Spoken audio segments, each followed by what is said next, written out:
Hello student, তোমরা যারা ক্যালকাটা ইউনিভার্সিটির আন্ডারে 5th সেমিস্টারের ছাত্রছাত্রী আছো এবং তোমাদের রাষ্ট্রবিজ্ঞান পাস কোর্সে ডিএসসি A2 পেপার আছে, অর্থাৎ ইন্ডিয়ান ফরেন পলিসি এই পেপারটা আছে, তোমাদের জন্য আজকের ক্লাসটা খুবই গুরুত্বপূর্ণ।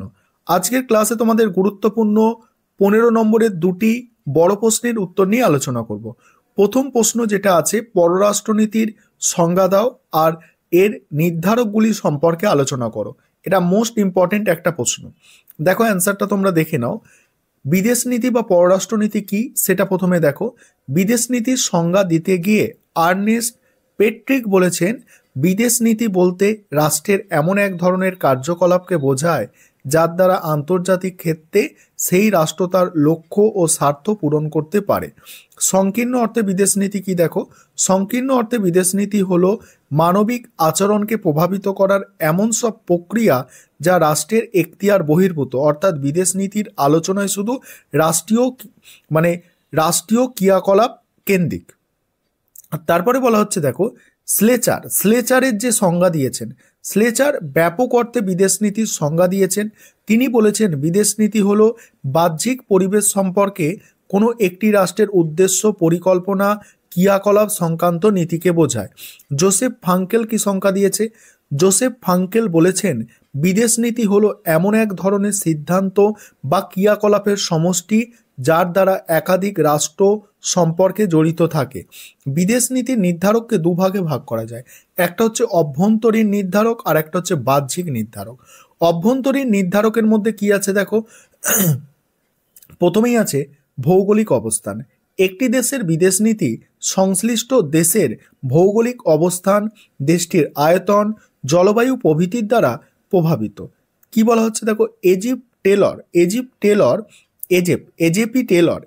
টেলর বলেছেন বেশিরভাগ রাষ্ট্রের বিদেশ নীতি সংশ্লিষ্ট দেশটির অবস্থান ও তার প্রতিবেশী রাষ্ট্রের আচরণের ওপর নির্ভর করে।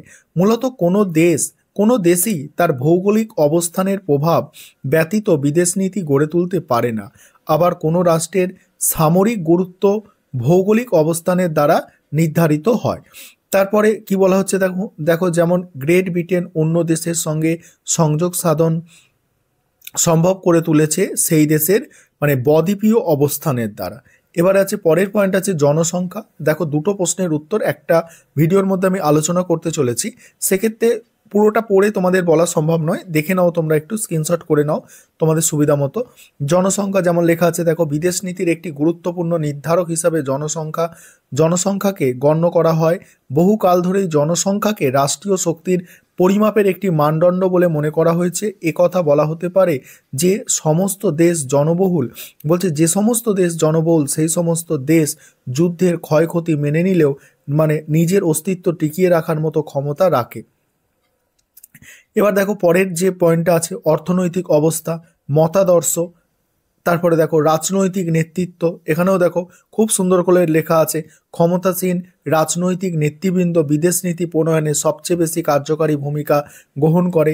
সরকারি নেতৃবৃন্দ রাজনৈতিক অভিজ্ঞতা, তাদের দূরদর্শিতা, মনস্তাত্ত্বিক কাঠামো, ব্যক্তিত্ব এবং তাদের বিচক্ষণতার দ্বারা বিদেশ নীতি প্রভাবিত হয়। এগুলো হচ্ছে সব নির্ধারক, ঠিক আছে। তারপরে আছে জনমত। এবার বাহ্যিক নির্ধারক কি? বাহ্যিক নির্ধারকের যে পয়েন্টগুলো আছে দেখো, আন্তর্জাতিক পরিস্থিতি।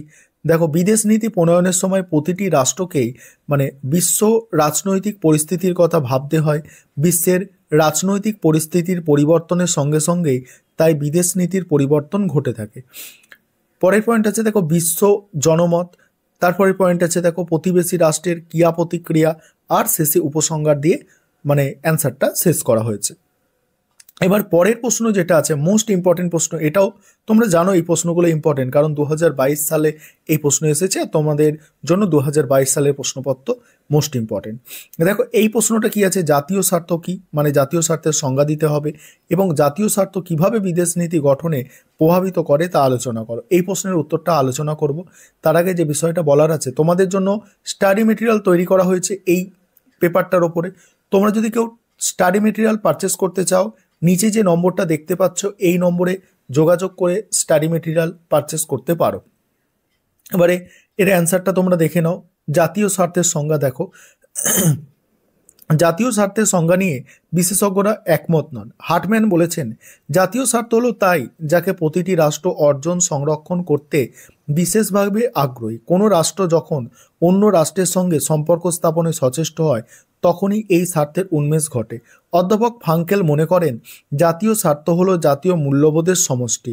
তার মতে ব্যক্তির সঙ্গে ব্যক্তির সম্পর্ক যেভাবে ব্যক্তিগত লাভ ক্ষতির হিসাব নিকাশ দ্বারা পরিচালিত হয়ে থাকে, অন্তর্রাষ্ট্রীয় সম্পর্ক সেইভাবে জাতিরাষ্ট্রের লাভ ক্ষতির মানে অঙ্ককে সামনে রেখে পরিচালিত হয়। ফাঙ্কেল এই লাভ ক্ষতির হিসাবকে জাতীয় স্বার্থের অভিহিত করতে চেয়েছেন। বাস্তববাদী তত্ত্বের প্রবক্তা মর্গেনথাউ এর অভিমত অনুসারে যে কোনো রাষ্ট্রের পররাষ্ট্রনীতির মূল ভিত্তি জাতীয় স্বার্থ। প্রতিটি রাষ্ট্র ভৌগোলিক অখণ্ডতা বজায় রাখা, প্রচলিত রাজনৈতিক অর্থনৈতিক ব্যবস্থাকে রক্ষা করা, রাষ্ট্রের সাংস্কৃতিক সত্তা অক্ষুণ্ণ রাখার মতো কয়েকটি ন্যূনতম স্বার্থ পূরণ করতে চায়। এইভাবে তোমাদের সংজ্ঞাটা লেখা আছে।